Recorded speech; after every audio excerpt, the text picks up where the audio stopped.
are about to listen to the Dr. Dahlia Show. Sassy, stimulating medical talk radio. Any medical advice Dr. Dahlia Wax gives on her show should not be substituted for an actual visit to your medical provider. And now, here's Dr. Dahlia.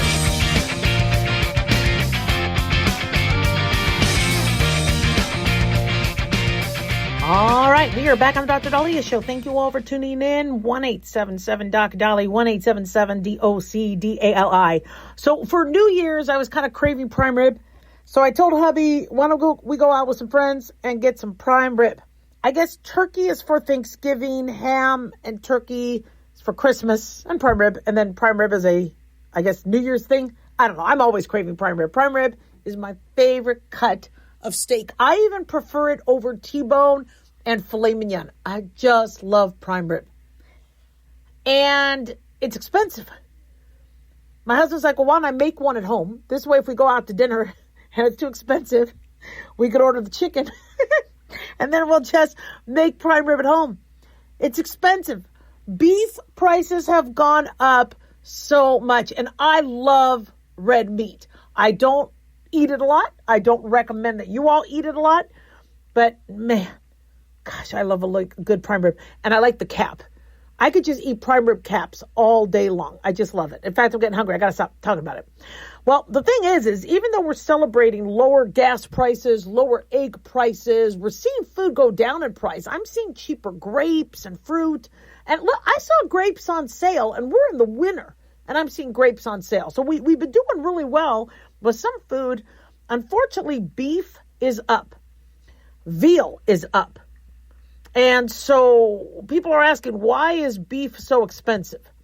So according to the Consumer Price Index, beef has gone up 14.7%, the beef and veal category. Overall food altogether up 3.1%. Now, they say a couple things have done this. Now, this is according to CNBC. They say at the start of 2025, we saw the lowest cattle numbers in the U.S. since 1951. Apparently, the severe drought over the past few years has discouraged cattle being retained for breeding. I also think COVID might have been a good part of that, too. I mean, farmers and ranchers got really screwed over when we locked down and we wouldn't let restaurants open and kids go back to school. And, I understand you could DoorDash food during COVID, but I think that also hurt them a lot. According to CNBC, they think that the tariffs have also exacerbated the Consumer Price Index. I know that's debatable, but they're citing that.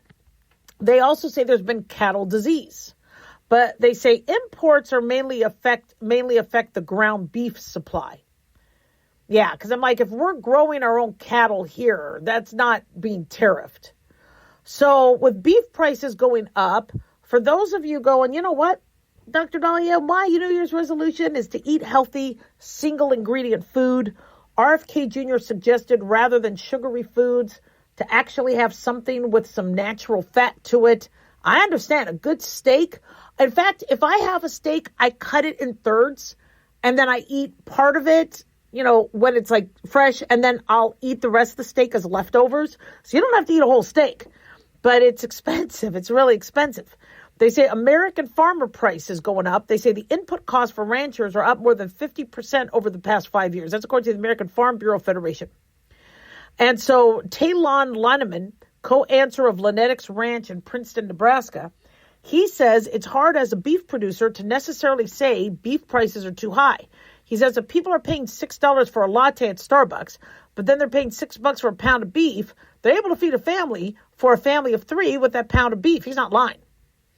But most of the concern about the beef prices is we have fewer cattle. I was wondering, I'm looking at some of these restaurants, like I'd say maybe twice a year I go into an Outback. We don't go out to eat that much, but I go into an Outback and I look at all these steaks and I wonder to myself, I go, I understand you get a lot of steak out of one cattle, but oh my God, I mean, people are eating this kind of meat. Oh, I was in Texas. It was about a year or two ago, and we went to a rib place. And when I saw the amount of meat that one little shop was serving, I mean, I'm surprised we have any cattle left. So what happens next? Well, as we saw with the chicken prices went up because we had avian flu, the bird flu. They had to cull a bunch of chickens, not to mention there was inflation and everything else. It took a long time for chicken prices to go down. If our issue is we don't have enough cattle, it takes a while for cattle to be born and raised. And I'm noticing at the grocery store, they have thinly sliced steaks. So I got those ones. And I told my husband we're going to cook steak. And I got the steaks. He goes, they're too thin. And I'm like, we can't afford the big, thick steaks. You try to get big, thick steaks, you're spending $50-$60 for the package. But if we do the thin ones, yeah, he was like, but I want a thick steak. I get you. I feel you, but sorry, we need to cut back. So what I recommend is, as I've said before, I'm going to talk about a little bit in the show today. The 2026, going to be a lot of drama, with the midterms. We are going to see money back in our pockets with a big, beautiful bill. From what we're understanding, for those of us that get taxed on tips and overtime, if you were taxed on Social Security, if that stops, that's going to be money in your pocket. If there's bigger tax refunds, if there's bigger tax breaks, you're going to see that money coming back. But unfortunately, things are still too damn expensive. And for Trump to fix it within 11 months, I mean, he's doing a lot. I mean, he's going to bring down medical prices for those people buying Ozempic and Wegovy and certain drugs. We're getting drug prices down, which is going to be money in our pockets. But still, a lot of things are very, very expensive. And so with meat, you might need to rethink, your diet. And here's the other thing, too. See, when I grew up, we were poor, so we didn't have a lot of meat. So I remember my mom, filling up the meatloaf with some cornflakes and egg and things like that because ground beef was expensive. And so to make a big meatloaf to feed the family, you had to add fillers, right? So would put egg in it and things like that to fill it up. But also you might need to now be rethinking about, your portion sizes. A 10 or 12 ounce steak is too much. I tell everybody to do the Jesus plates. When you look at the Last Supper, and you look at the size of the plates, they were pretty small. That was the size of a plate back then. And now we have big platters that we use, right? And we fill up the whole plate. Our stomachs, by the way, our stomachs are like the size of our fist. It's kind of, we really shouldn't be eating that much. So I don't think it's the worst thing to, eat a smaller piece of meat. Make it last. 1-877-DOC-DOLLY. Don't go away.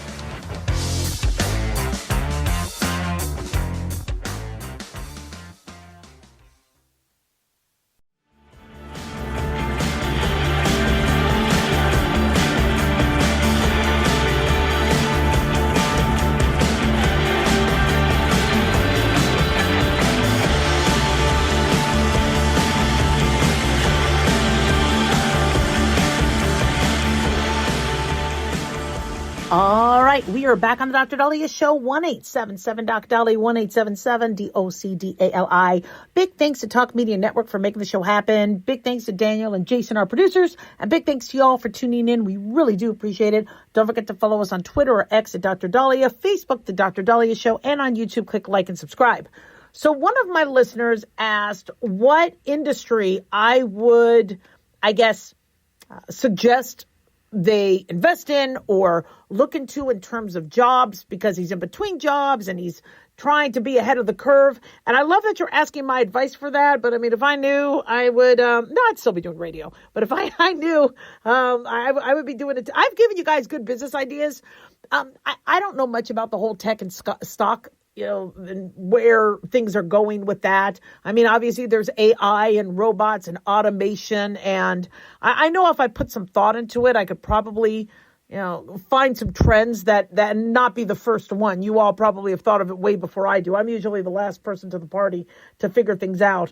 But one thing I can comment on are things that are going away by the wayside. And so if you want to predict the future, you need to look at the trends in our recent present and recent past.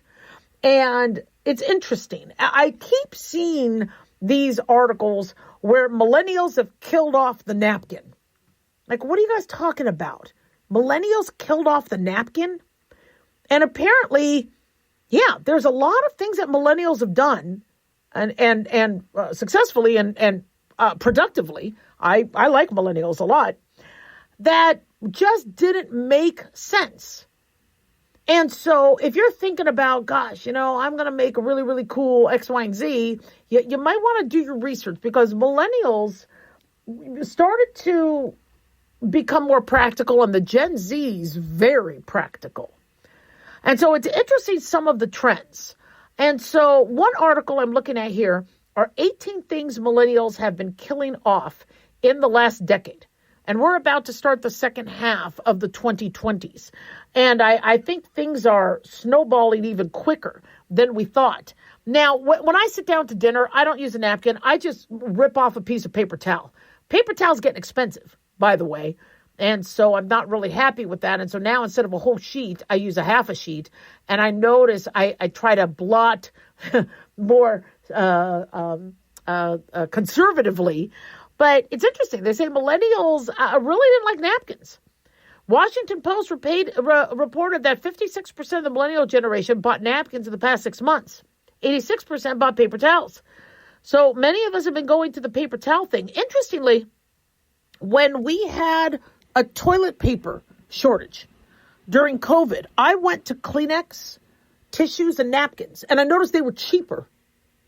Now, some of these napkins are a little rough, but not as soft as toilet paper. But I got to tell you, the toilet paper I got from Amazon, that's rough. I mean, because I buy the cheap stuff. So I don't really buy expensive, fancy, soft toilet paper. I wish I did, because I'll go to like a friend's house and they have like the really nice soft toilet paper. I'm like, oh, that feels good. So maybe I do need to buy but I have boys. They rarely use toilet paper, even when they're supposed to. So, but anyway, so napkins, they were like, no. Another thing millennials have kind of shrugged was the formal dress code. The idea that, women have to be, or like 3-piece suits. I mean, yeah, with some industries you have to, but maybe it's because of the whole Zoom culture, or the idea that, well, women wearing dresses and, it's so old school that I guess formal dress codes aren't, as big of an issue. If you look at Mark Zuckerberg, he doesn't look like he's wearing a suit and tie. Another thing that millennials, according to Reader's Digest, decided to buck are large homes. The idea where you have a big home and you have a living room and a family room and that's, it's interesting, because I've been in apartments most of my life. We had a couple good years with some houses growing up, but the majority of them were apartments, or I lived in my grandma's living room as a kid. And then, when I went to school, it was all apartments. But when my husband and I were looking at homes, I'm like, this is wasted space. Nobody uses the sitting area or I understand you need a dining room, for Thanksgiving and Christmas and stuff, but we only use our dining room a couple days of the year. And so, smaller homes not needing that's something that the millennials have kind of helped us with. Also, traditional marriage. Traditional marriage, apparently, according to the Center of Psychology, 85% of millennials and Gen Zs do not feel marriage is necessary to have a committed, fulfilling relationship. A bigger percentage of millennials, 21% in Gen Z, say they're not planning on ever getting married. Well, that's our fault, the Gen X's and baby boomers, because they saw the divorces that our generation went through, and they were like, why am I doing that? If I find somebody who will be in a union with me and not marry, problem is many of these individuals still really want the ring and still want to be married. So, it's, you guys communicate any way you can and, make sure you both are happy. But we are seeing traditional marriage go down. And then we're also seeing divorce go down, because fewer people are getting married. There's fewer people divorcing. They say the divorce rate per 1,000 people dropped from 10 down to 7 per 1,000 people in 2008 to 2022. And it's going down more because fewer people are marrying. The other also issue is when people are getting married, they're getting married when they're older, in their 30s. Rather than getting married right out of school, they're waiting. Now, part of that is you used to not be able to have sex until you got married. And now the idea of sex before marriage, that's completely changed. So, with the exception of certain religions and individuals of certain religions, there's a good number of people that, they'll have sex, with you before you get married. And so the marriage thing doesn't seem to be as pressured as it was for the older generations. Another thing, though, that I'm noticing that the millennials and Gen Zs like are the lab-grown diamonds. I would have never thought that, a cubic zirconium or a non-authentic diamond would be something that people would want. But I'm looking at lab-grown diamonds. They're diamonds. And I wear a cubic zirconium ring. My engagement ring had a diamond that my husband bought when he was in school.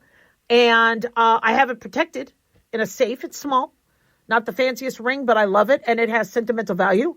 But because I lose jewelry all the time, or sometimes my fingers swell, I take off and on my ring. I'm not going to lose a very, shall we say, something with sentimental value. So I wear a cubic zirconium, and I'm fine with that. I love it. I'm really good with costume jewelry. I'm fine with that. But lab-grown diamonds are real diamonds.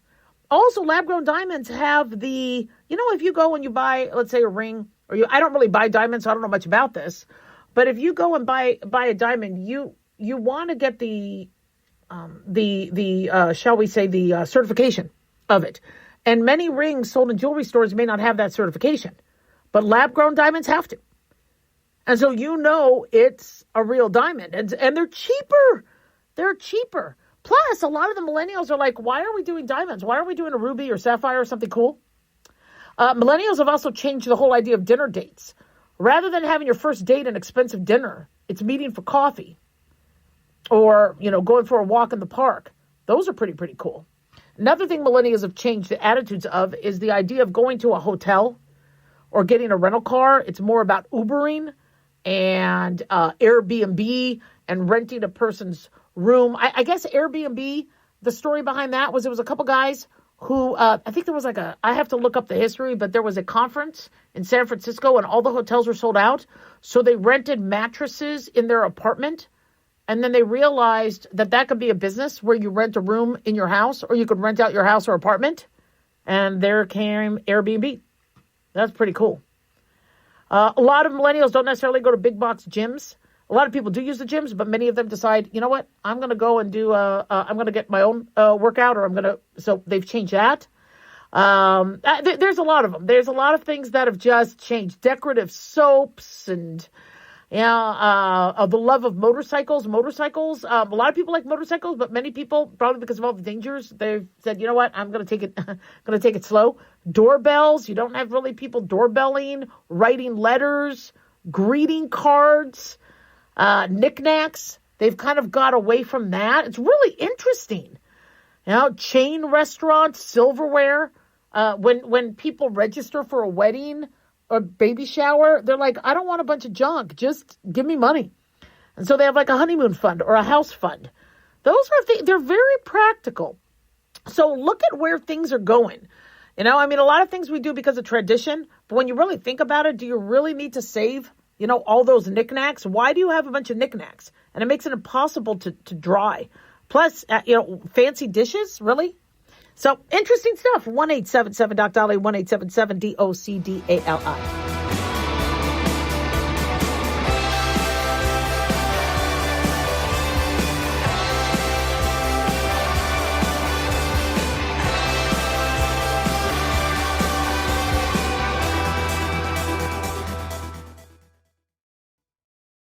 At Hot Shot Secret, we share the science behind common diesel problems and their solutions. For example, diesel fuel cetane levels. In many states, the cetane rating in diesel fuel is 42 to 45. Most diesel engines operate more efficiently with a cetane rating of 48 to 50. One treatment of Hot Shot Secret Diesel Extreme will raise your cetane 7 points, increase fuel economy, and improve cold starts. Due to a cleaner burn, there are less hydrocarbons and particulate matter in your exhaust. This reduces the blockage of your diesel particulate filter. Using Diesel Extreme generates 83% less DPF regeneration. The 6-in-1 Diesel Extreme formula also includes the most concentrated detergent on the market, lubricity enhancer, water demulsifier, rust and corrosion inhibitors, and a fuel stabilizer. Hot Shot Secret Diesel Extreme is available nationwide at truck stops, fine farm and auto stores, and online at hotshotsecret.com. Hot Shot Secret, powered by science.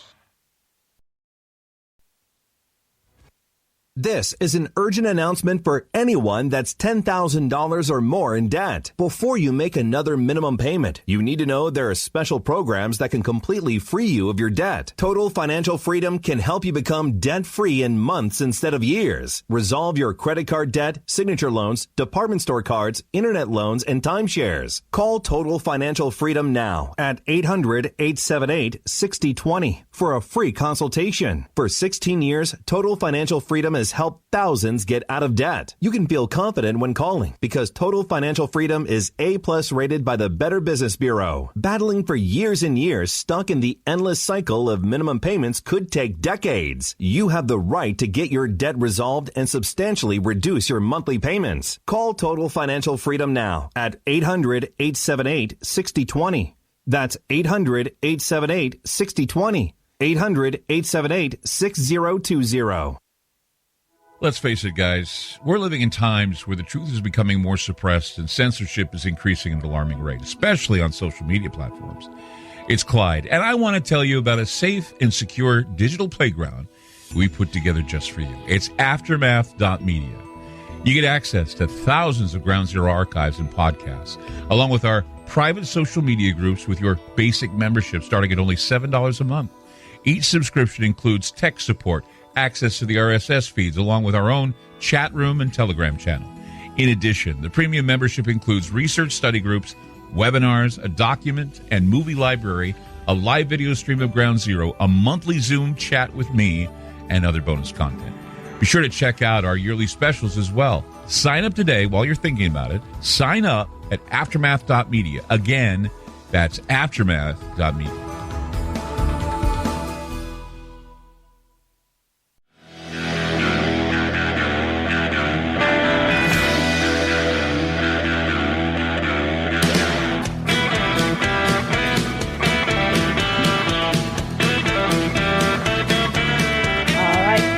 We are back on the Dr. Dali Show, 1-877-DOC-DALI, 1-877-DOC-DALI. So I almost fell out of my seat when I saw this story. Apparently, there are some experts out of Australia saying if you need to change your baby's diaper, you need to ask for consent. I'm not lying. If I did that... I had boys. They didn't care. See, my mom told me when I was little, I would wail at the first drop. I did not want to be in a wet diaper. I was complaining, and I wouldn't stop wailing until she fixed my diaper. With my boys, they would go all day if they could. And I'm like, what am I smelling? What is going on? And if I asked them for consent, they'd be like, no, I like it. It's squishy. I feel like I'm in the mud. I'd be like, get your tissue over here and let me clean. But apparently, people don't like how we've been parenting. And we are supposed to be walking our kids through the process, making sure they help. I mean, if a child can help, they're ready to go on the potty. That's how I look at it. So I'm not lying. This comes from, I believe, the New York Post. And they say that early childhood developmental researchers in Australia say you don't need to rip off a baby's diaper. They encourage moms and dads to request an infant's consent before changing their diaper. According to Deakin University researchers, they say at the start of the nappy change, ensure your child knows what's happening. Get down to their level and say you need a nappy change, and then pause so they could take it in. Now, okay, my kids, all I had to say, I got to change a diaper. And they got into position, they were ready, and then they would like kick the legs and they'd giggle. And then what they really loved to do is as soon as I got the diaper off, they would run around naked. They just loved running around the house naked. I'm like, get your naked tissue over here so I can put the diaper on. This is ridiculous. See, because me, I don't have a lot of time. So a diaper change, every part of my day is booked. I'm doing something. So a diaper change is very unpredictable. It's not, there's no set time, which means I start to smell it. And I never wanted my kids to get those bad diaper rashes. I don't want them sitting in acidic urine. I don't want I don't want the skin breakdown. I don't want the yeast infections, candida infections, a diaper. So we would do pretty, wrap. I never said, it could wait. I don't care how absorbent these diapers were. I'm like, we're going to change it now. And so my kids, they love running around naked. And I'm like, look, I'm in the middle of something. And so I'm in a phone call or I'm dealing with a patient. Now I got to change your diaper? Come on, man. And so, and then they'd run around naked and I think it was funny. And then be all giggling. And it's because boys have an interesting sense of humor. I'm like, can I put the diaper on now, please? Yeah, and also boys potty train later on average than girls. So, I think they were both potty trained by the time they were 2, but they were, able to run around and do shenanigans, and I think they do it just because it's mommy time, and I wasn't yelling and mad. They just loved the idea that they got me to chase them, because again, I was very, very busy. I was very distracted. They were at work with me. And so now mommy's running around, yelling at me, play yelling, and then tickling and all the other stuff. So, I'd get the diaper on them. But if I actually had to stop and say, look, can I change your diaper? They would say no. No. I mean, they had attitudes back then just to kind of mess with me because they liked the response. They liked the attention. And they wouldn't get in trouble. And I'm like, you need clean tushy. They loved bubble bath time. They really loved bubble bath time. In fact, it's interesting. So my kid, we had stairs in our very first house, and I always made songs for things. So when my oldest boy was, I don't know, maybe 6 months, 8 months or whatever, I didn't realize that he already knew what that song was because, the song was, I'm going to make a tushy clean. We're going to make a tushy clean. We're going to make a tushy clean. We need to scrub that tushy clean. Okay, so anyway, that was like our bubble bath song. Scrub, scrub, scrub, scrub, scrub. Clean that stinky tushy. Anyway, so one time, and the bathroom was upstairs for me to do his bubble bath. So one time I start singing it because I tell my husband, okay, I'm going to go bathe Stone. And then I guess I got distracted. There was either a phone call or the answering service called about a patient or something. So I finish and I turn around and my son is already up the stairs by himself, crawling up the stairs because I had started to sing the We're Going to Make It Tushy Clean song. Right? And he knew whether that was consent or not. He's like, I'm going upstairs, and I race upstairs. So my husband must have opened the gate because he thought I was going to bring the baby up. But then my husband left the room because he said, I'm going to go bathe my son. And then I went to do something, and my son is already halfway up, already almost at the top of the stairs, crawling up the stairs because he wants his tushy clean. So I run upstairs. Everything was fine. Thank God he didn't fall down the stairs.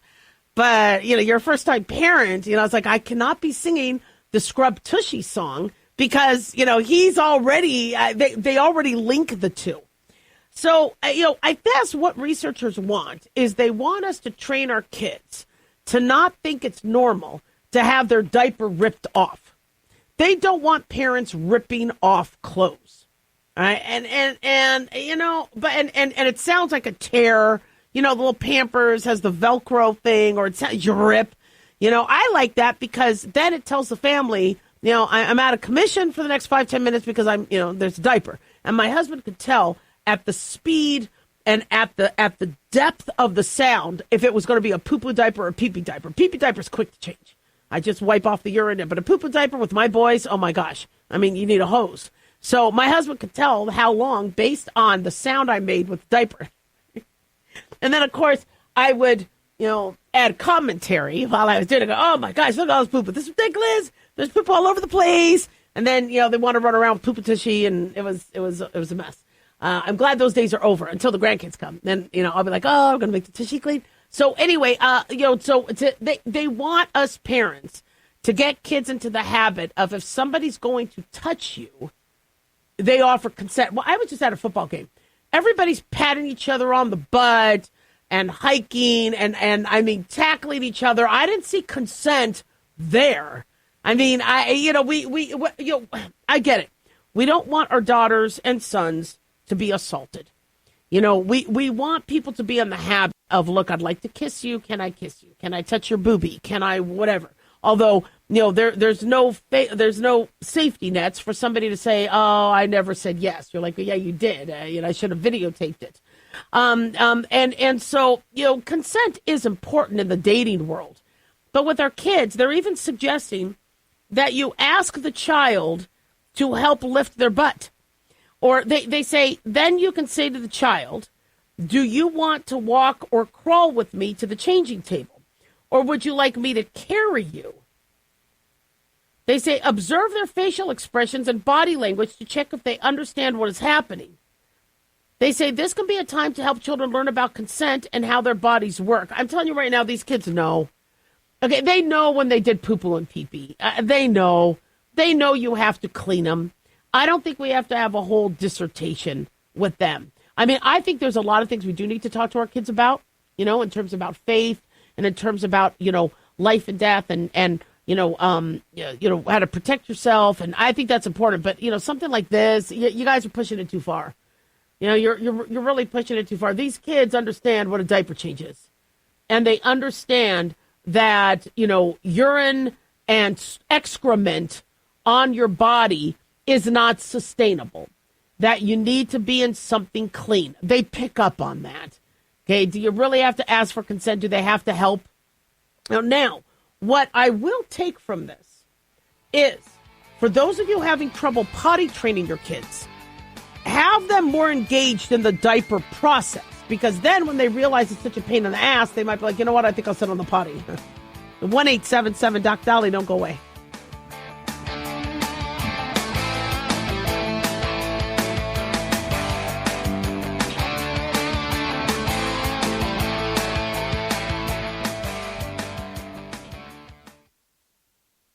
Can you believe, with all the recent violent protests, looting, and destruction, some areas are considering either defunding or abolishing the police?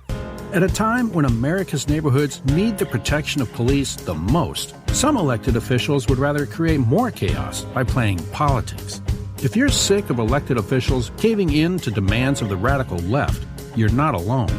It's time we stand up and declare our support for local police. The majority of police officers are important partners in protecting our God-given rights. If you prefer freedom over chaos, then learn how you can help protect the local police that serve your community. Call today and request your free Support Your Local Police info packet. Dial 800-JBS-USA-1. That's 800-JBS-USA-1. Request your free Support Your Local Police info packet by calling 800-JBS-USA-1 today.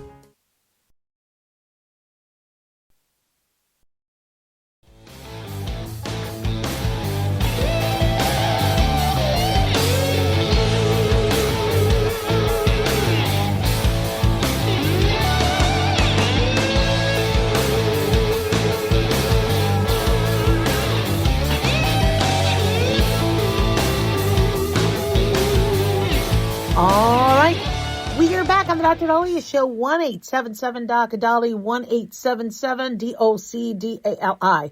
So are smartphones good for kids or bad for kids? So there's been studies showing health risks, obesity, depression, anxiety, suicidality because of our smartphone use, headaches, myopia, all sorts of things. On the other end, this study caught a lot of parents' eyes. Apparently, somebody abducted a girl, 15-year-old girl, and she was out walking the dog. This was over Christmas holiday. When her family noticed that she didn't come back, the father went and checked on her phone. I don't know if it was a Find My iPhone or what sort of app.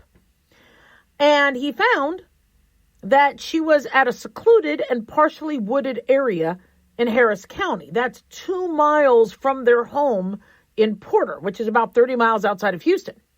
CNN reports that the father followed the location into the woods. Gosh, that must have been scary. Thank God he found her alive. He found his daughter and the dog inside a maroon pickup truck with a partially nude stranger inside. He was able to help his daughter escape the truck. Thank God, contacted authorities. And with the help of eyewitnesses on the scene, they located the driver, and they identified the driver as 23-year-old Giovanni Rosales Espinoza, also from Porter. Now, the family says they don't know who he was. But Wow. The suspect actually threatened the victim with a knife, abducting her from the street, according to Montgomery County detectives.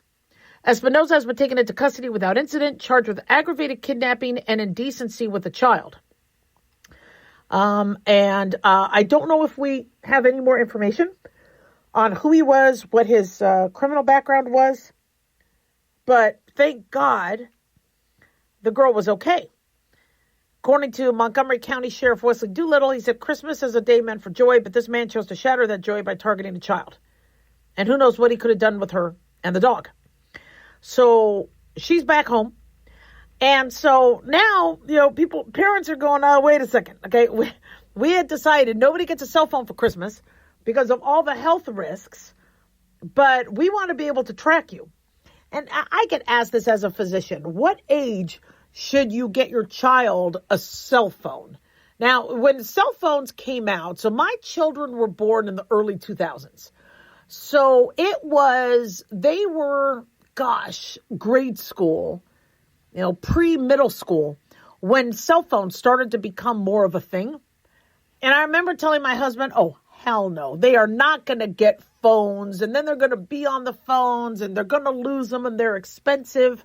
But then about 2 hours later, I changed my mind because they had to go to a birthday party. And the birthday party was a slumber party. And I was thinking to myself, how convenient would it be that I could check on my babies? And that if, God forbid, anything went wrong, they could call me. Well, then I was like, oh boy, okay, well, we need to figure this out. We need to get them some sort of phones. And that was before the phones had a tracking issue. Even though, yes, I'm sure back then in like 2008 or 2009, they had ways where the cell phone towers pinged.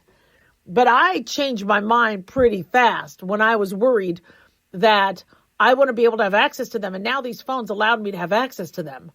So what is it? Do you worry about obesity with your kid? Do you worry about them not learning in school? Them being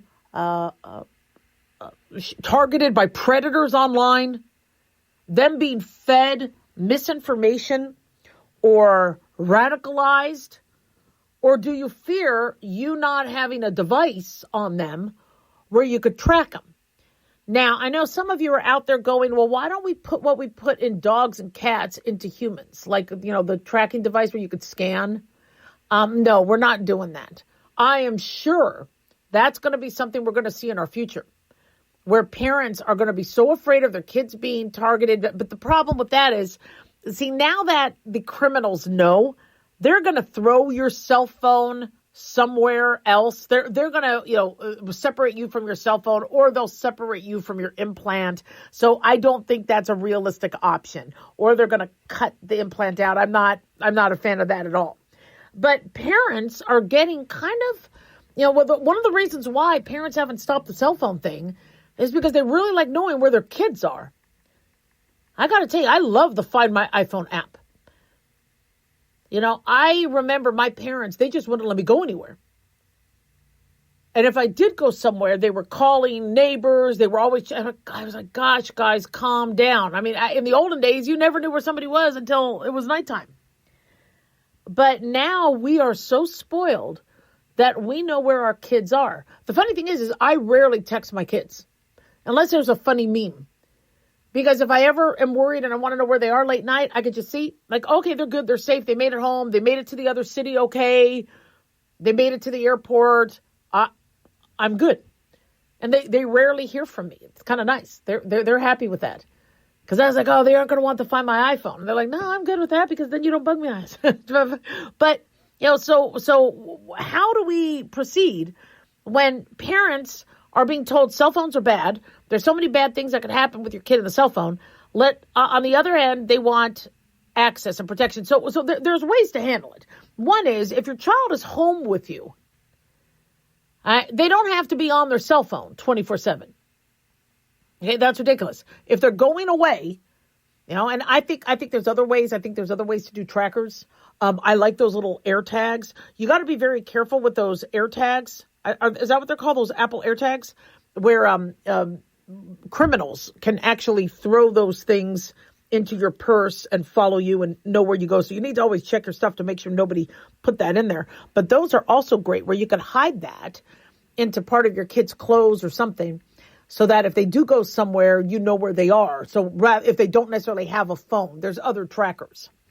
But, as we move into the new year, we have to understand that the criminals are getting smart and they're getting smarter than us. And they know how to manipulate systems and how to manipulate kids and how to infiltrate our kids' brains. I even get infiltrated.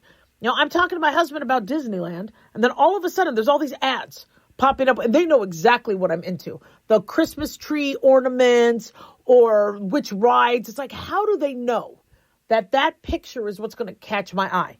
We're all manipulated by these, but you got to teach the kids. Don't be manipulated. You got to teach them early on. You got to teach them about the news, where the news could be biased. We're trying to learn from the news, but just because an adult is telling you something doesn't mean that adult is telling you the right thing. I mean, it's a frustrating thing. You got to listen to your teachers, but now parents are like, yeah, but the teachers is kind of bringing up some things like anal beads, and I don't want my kids learning about that. So what that means is you just have to have conversations with the kids, and you have to let them know that they are going to be given a lot of different information, and that they could always come to you and ask. And it was funny because when my boys asked me about sex and things like that, I love the fact that they felt comfortable talking to me about that. When they have questions about relationships, when they don't know what, for them to come to you for advice, but you have to earn that trust. And they have to think you're not going to freak out. And you also can't be predictable, where your advice is never leave your mama. Yeah, but there's a job opening, never leave your mama. Okay, they're not going to come to you for advice. But if they know that, their best interest is at stake and you're not just doing it because you're mean or you're crazy, they'll come to you. They'll talk to you. But obesity linked to smartphone? Absolutely. If people are sitting and they're not outside playing, yeah.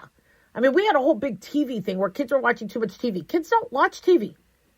They might watch things on their phones, but they don't necessarily watch TV anymore. So you got to get them outside to play. You got to make sure they stay active, and you have to know what they're looking at, and you have to be on top of what they're reading and what they're being exposed to.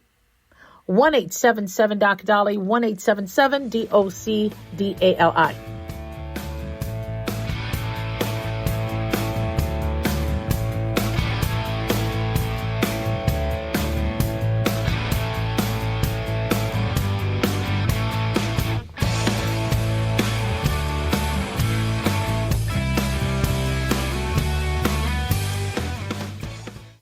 Carl Amari here to tell you about our newest website for old-time radio lovers. It's 100radioshows.com. At this site, there are 5 old-time radio shows waiting for you to download free as our gift to you, and be sure to browse the additional 700 old-time radio shows available to you for 70% off by using the promo code RADIO at checkout. This is a limited-time offer, so log on to 100radioshows.com. That's 100radioshows.com.